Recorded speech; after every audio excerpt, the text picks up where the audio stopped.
Hey, this is Tom Nash, and check this out. If a hostage release deal actually happens in the next week or 2 weeks, it's going to be a huge win for the Israelis. Allow me to explain.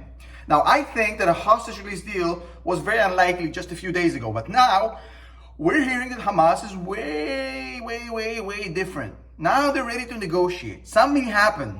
Something happened in Hamas. Now, look at it this way.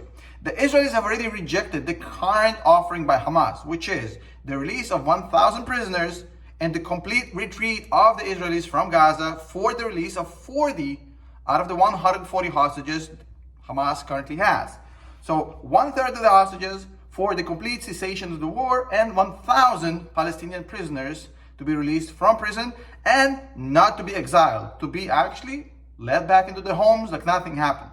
Now, the Israelis have already repeatedly rejected this offer many times. So they're not going to accept it now. Nothing has changed internally in Israel that's going to allow these guys politically, like Benjamin Netanyahu and his team, to survive accepting a deal like that. So that is unacceptable politically.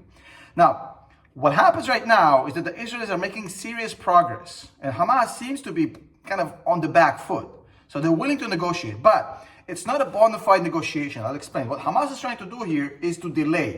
Right now, Gaza is being pulverized by the IDF. In fact, today we just heard about a very successful Israel operation in Shifa Hospital, killing hundreds of Hamas terrorists. But right now, Hamas is trying to stall. Now, why do they want to stall? Number one, they're hoping that the international pressure will actually cause the Israelis to stop the war before the Israelis go into Rafah, before they clean out the less surviving Hamas members, before they close the loophole, which is the Egyptian border, before they do the security strip that's going to protect the northern part of Gaza from the next October 7th, etc. Before they do all that, basically, Hamas wants to present to the Palestinian people, we drove the Israelis out of Gaza and they didn't get what they want. We're still alive. Rafah crossing is still open. We can smuggle guns through it, etc.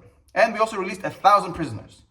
Now, on top of it, they're hoping that during the month of Ramadan that has already started, there's going to be so much tensions, bad blood, and sensitivity that something may happen. Some sort of a spark might ignite the West Bank or East Jerusalem, or maybe even the Israeli Arabs, to basically create some sort of a ring on fire scenario, which we talked about before, where Gaza, West Bank, and the Israeli Arabs attack Israel from inside and outside. They're hoping that if they stall long enough, the blood will boil hot enough for this to happen. And in any case, they're thinking to themselves, well, look, if we stall and nothing happens, we don't have the ring of fire and we don't basically get anything, and still the IDF goes into Rafah, and the international community is not going to stop the Israelis, at least we bought ourselves another 2 or 3 weeks to prepare. That's the kind of thinking process on the Palestinian side.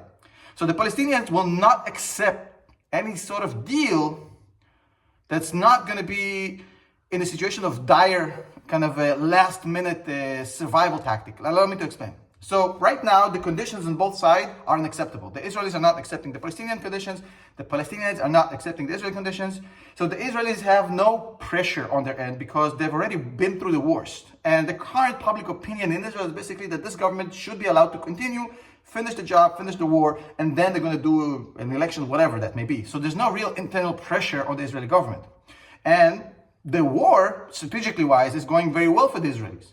On the other hand, Hamas is losing bad, and they're on the clock. Now, right now, Hamas is basically in a situation where they don't have to take a deal that the Israelis will accept, a deal that basically has 400 instead of 1,000 prisoners released, and exile of murderers, and no unconditional cessation of the war, but a 40-day break. Now, if they agree to these terms, the Israeli terms, which they're currently denying completely, that means that the Israelis have won.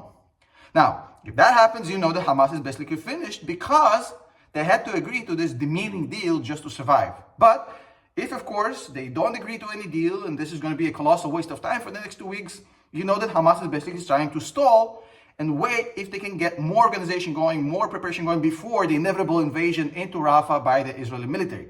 So that's kind of what's going on right now on the ground. No bullshit, no melodrama, no angles, just the actual facts. Hope you enjoyed this video. Sorry for the bad audio. I apologize. Don't have time today. I'll see you in the next one.